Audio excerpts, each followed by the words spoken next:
did you actually catch the height difference in that latest footage over Dr. Victor Gideon and the Hooded Man, or Huddy as we're calling him? And I'm seeing the same mistake everywhere.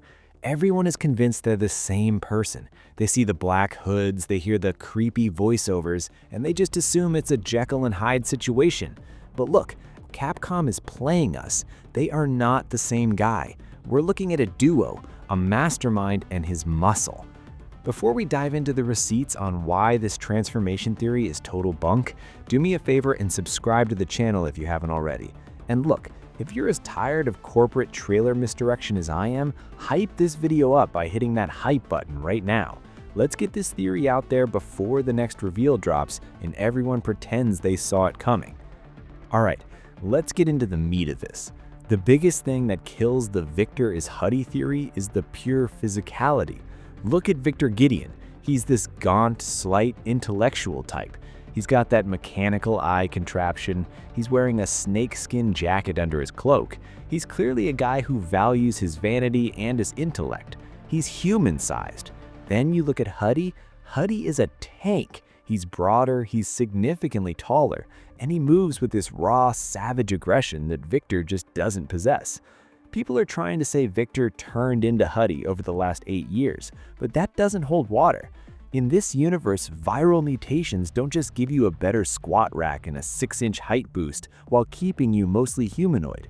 If Victor turned into Huddy, he'd be a mess of eyeballs and shifting flesh, not a bulky enforcer in a tailored cloak. It's two different skeletons, dude. It's as simple as that.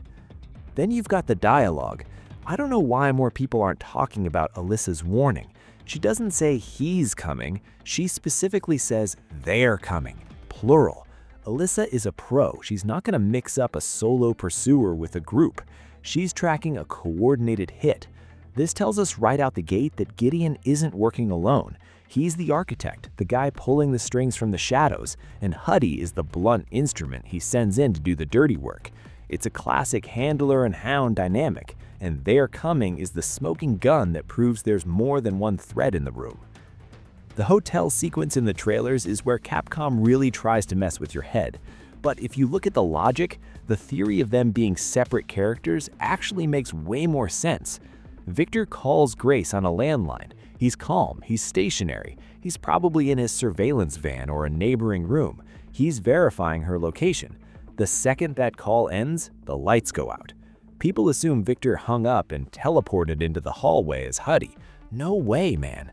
Victor made the call to confirm she was there, then he signaled Huddy to hit the breakers. It's a tactical blackout. Huddy is already in the building waiting for the go-ahead. It's not a magical transformation, it's a coordinated ambush. And let's talk about those black hoods, because that's what's tripping everyone up. Oh, they're both wearing hoods, they must be the same guy. Look, the Eidolon virus causes extreme photosensitivity. It's a massive side effect. Of course they're both wearing hoods. It's not a fashion statement or a secret identity, it's survival gear. Victor needs it because he's dabbling in the virus, and Huddy needs it because he's basically a walking experiment. Capcom is using that shared necessity to trick our brains into connecting two separate dots. It's a visual fake-out designed to make the eventual reveal that they're a duo hit that much harder. Even Nakanishi's own words back this up. He's been on record saying the Hooded Man is a new character. If Huddy was just Victor's final form, he wouldn't be a new character, he'd just be Victor. By labeling him as a fresh entity, Capcom is basically telling us that Huddy has his own history, likely as a soldier or a test subject that Gideon perfected. The internal struggle we see in Huddy, where he occasionally deviates from orders or hesitates, hints at a fractured psyche that's totally separate from Gideon's cold, calculated arrogance. When you put all the pieces together, the height discrepancy, Alyssa's plural warning, the tactical timing of the phone call, and the biological reason for the hoods, the single villain theory just falls apart. Capcom is banking on us being lazy and just assuming hood equals person, but the details tell a much more interesting story of a mastermind and his monster. It's a way more terrifying setup for the game, having to deal with the guy who plans the trap and the beast that springs it at the same time.